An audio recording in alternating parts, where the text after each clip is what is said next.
우리가 수십 년 동안 봐온 해왕성, 그 짙고 강렬한 파란 행성은 사실 진짜 모습이 아니었습니다. 교과서에도 다큐멘터리에도 천문관 상영회에도 어김없이 등장하던 그 새파란 구슬은 실제로는 존재하지 않는 색이었거든요. 카메라가 거짓말을 한 게 아니라 사람들이 보기 좋게 색을 입힌 결과물이 어쩌다 진짜처럼 굳어져 버린 겁니다. 그리고 무려 35년이 지나서야 옥스퍼드의 한 연구팀이 우연히 천왕성을 들여다보다가 이 오래된 착각의 정체를 밝혀냈습니다.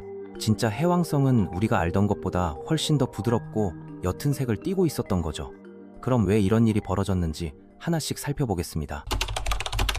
이야기는 1989년으로 거슬러 올라갑니다. 보이저 2호라는 탐사선이 해왕성 바로 곁을 스쳐 지나가면서 인류 역사상 가장 선명한 해왕성의 모습을 담아냈죠. 놀라운 사실은 그로부터 30년이 훌쩍 넘은 지금까지도 이 사진보다 더 또렷한 해왕성 사진은 없다는 겁니다. 지상의 거대한 망원경도, 우주에 떠있는 허블도, 심지어 최신 장비인 제임스 웹 망원경조차 보이저가 가까이서 찍은 그 디테일을 따라잡지 못했거든요. 해왕성은 워낙 멀리 있어서 곁에 직접 다가가 본 탐사선은 그때 그 한 번이 처음이자 마지막이었습니다. 그런데 문제는 그 유명한 사진이 진짜 색이 아니었다는 점입니다. 사실 보이저 연구팀도 사진을 공개하던 그 자리에서 이미 솔직하게 인정했습니다. 색을 강조하는 과정에서 행성이 실제보다 더 파랗고 더 진하게 보이게 됐다고, 앞으로 이런 모습을 종종 보게 될 거라고 직접 말했거든요. 재미있는 건 그 자리에 가공하지 않은 사람 눈에 보이는 색에 훨씬 가까운 해왕성 사진도 함께 있었다는 사실입니다. 그런데도 세상에 퍼져나가 모두의 머릿속에 박힌 건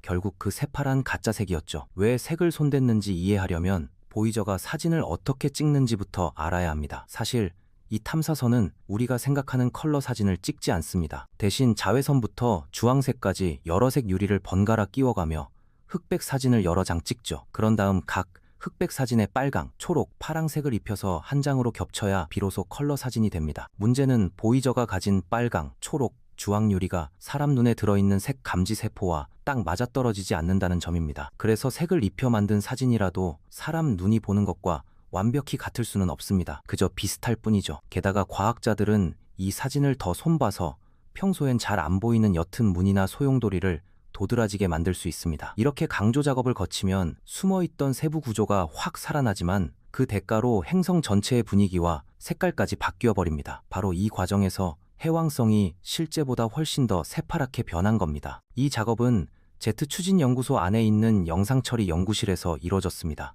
이 연구실은 보이저가 그 전에 목성이나 토성, 천왕성을 지나칠 때는 자연스러운 색에 가까운 사진도 함께 내놓았죠. 그런데 동시에 색을 과장한 사진도 같이 풀었고 결국 신문이나 잡지, 텔레비전에 실린 건 거의 다 화려하고 강렬한 쪽이었습니다.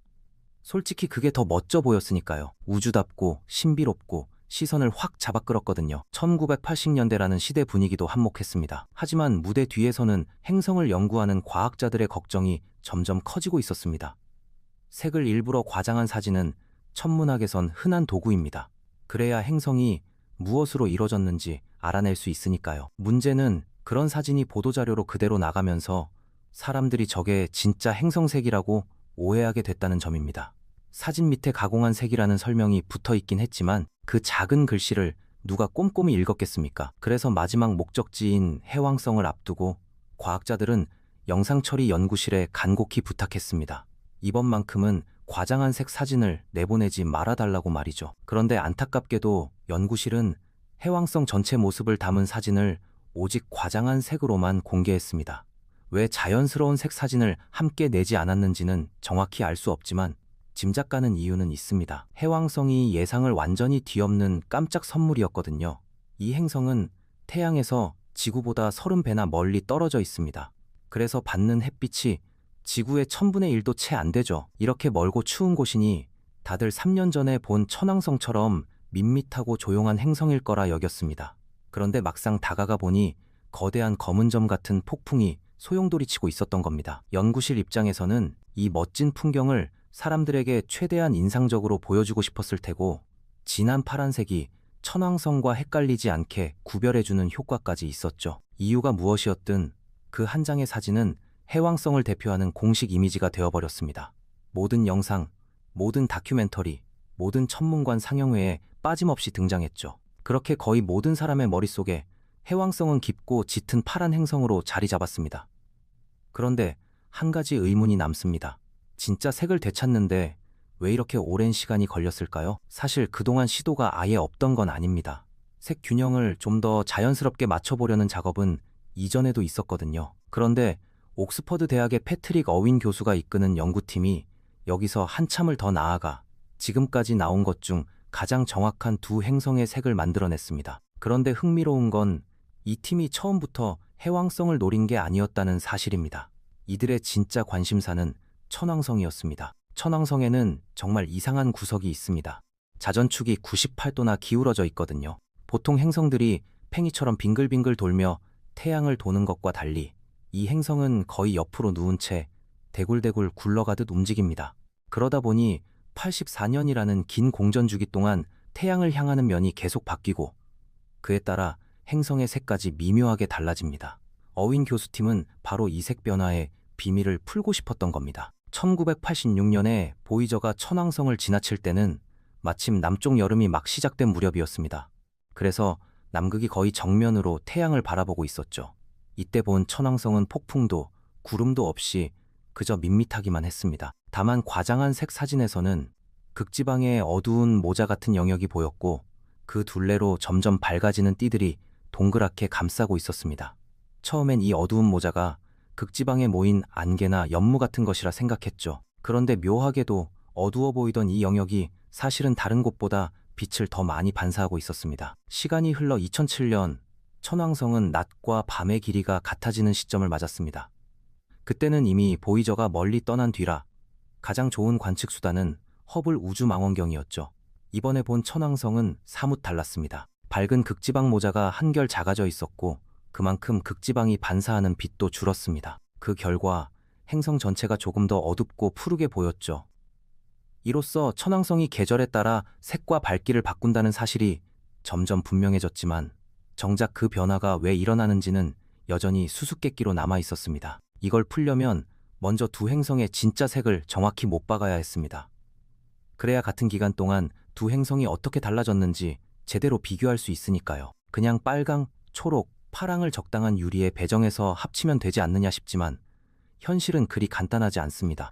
보이저의 유리와 허블의 유리가 서로 딱 맞지 않고 둘 다 사람 눈이 보는 색과도 정확히 일치하지 않거든요. 그래서 연구팀은 칠레에 있는 유럽 남방 천문대의 초거 대망원경에 달린 특별한 장비를 꺼내 들었습니다. 뮤즈라고 불리는 이 장치는 보통 카메라와는 차원이 다릅니다. 단순히 사진만 찍는 게 아니라 사진을 이루는 점 하나하나마다 빛을 색깔별로 잘게 쪼개어 분석하거든요. 덕분에 행성의 각 부분이 정확히 어떤 색인지 빈틈없이 알아낼 수 있습니다. 물론 이 장비로 찍은 사진은 보이저만큼 선명하진 않죠. 하지만 정밀한 색 정보를 가지고 있으니 이걸 기준 삼아 보이저의 선명한 사진에 진짜 색을 다시 입힐 수 있었던 겁니다. 물론 실제 작업은 훨씬 까다로웠습니다. 35년이라는 세월 동안 두 행성은 저마다 움직였고 우리가 보는 각도도 그때와는 달라졌거든요. 그 사이 수많은 폭풍과 검은 점들이 나타났다 사라지기를 반복했죠. 이 모든 변수를 하나하나 보정한 끝에 연구팀은 마침내 보이저에 직접 올라타 곁에서 바라봤다면 보였을 두 행성의 진짜 모습을 완성해냈습니다. 결과는 흥미로웠습니다. 두 행성은 생각보다 무척 닮아 있었거든요.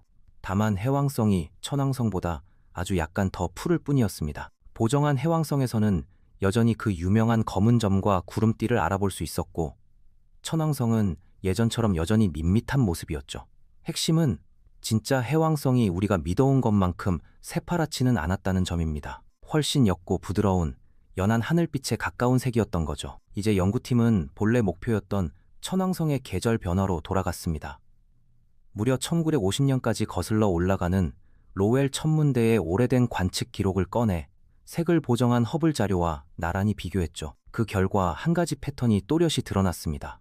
태양을 정면으로 마주하는 시기엔 천왕성이 조금 더 밝고 푸른빛이 도는 초록에 가까웠고 낮과 밤이 같아지는 시기엔 조금 더 어둡고 파랗게 변했던 겁니다. 다음 과제는 이 변화가 대체 무엇 때문에 일어나는지 알아내는 것이었습니다. 컴퓨터 모형을 돌려보니 천왕성 대기 속 메탄이라는 기체의 양이 1년 내내 오르락내리락 한다는 사실이 드러났죠. 이 메탄은 묘한 성질을 가지고 있습니다. 빨간빛을 빨아들이고 초록빛도 제법 흡수하면서 정작 파란빛은 더 많이 되튕겨내거든요. 보이저가 남쪽 여름 한복판에 천왕성을 봤을 때는 극지방의 메탄 양이 다른 곳의 절반 정도밖에 안 됐습니다. 그러니 극지방에서 빨간빛과 초록빛이 더 많이 반사되어 행성 전체가 한결 밝고 푸른 초록빛을 띠게 된 겁니다. 그런데 낮과 밤이 같아지는 시기가 되자 극지방의 메탄이 다시 다른 곳과 비슷한 수준으로 채워졌습니다. 그 결과 극지방과 적도가 빨간빛을 똑같이 빨아들이게 됐고 되튕겨 나오는 빨간빛이 줄면서 천왕성은 더 어둡고 파란 모습으로 바뀐 거죠. 그렇다면 해왕성은 왜 이렇게까지 변하지 않을까요? 여기엔 두 가지 까닭이 있습니다. 우선 해왕성은 천왕성보다 태양에서 훨씬 멀리 있어서 한 바퀴 도는데 거의 2배의 시간이 걸립니다. 그만큼 계절도 2배로 길게 이어지죠. 게다가 해왕성의 기울어진 정도는 우리 지구와 비슷한 수준입니다. 그래서 계절 변화가 있긴 해도 옆으로 누워 굴러다니는 천왕성처럼 극단적이지는 않은 겁니다. 결국 해왕성은 천왕성보다 살짝 더 어둡고 살짝 더 파랗지만 사람들이 오랫동안 믿어온 그 강렬한 파란색과는 거리가 멀었던 거죠. 이 새로운 사진들이 모든 사람의 머릿속에 박힌 해왕성의 이미지를 바로잡을 수 있을지는 솔직히 장담하기 어렵습니다. 한번 굳어진 인상은 쉽게 지워지지 않으니까요. 그래도 의미 있는 변화는 시작됐습니다. 가장 널리 쓰이는 백과사전 속 해왕성 사진이 이미 보정된 진짜 색으로 바뀌었거든요. 작은 한 걸음이지만 35년 묵은 오해가 마침내 풀려가고 있는 셈입니다. 솔직히 이 세 사진들이 모두의 머릿속 해왕성을 단번에 바꿔놓을 거라곤 기대하지 않습니다. 그래도 우리가 그토록 익숙하게 여겨온 한 장의 사진이 사실은 진짜가 아니었다는 걸 알게 된 것만으로도 충분히 값진 일이 아닐까요?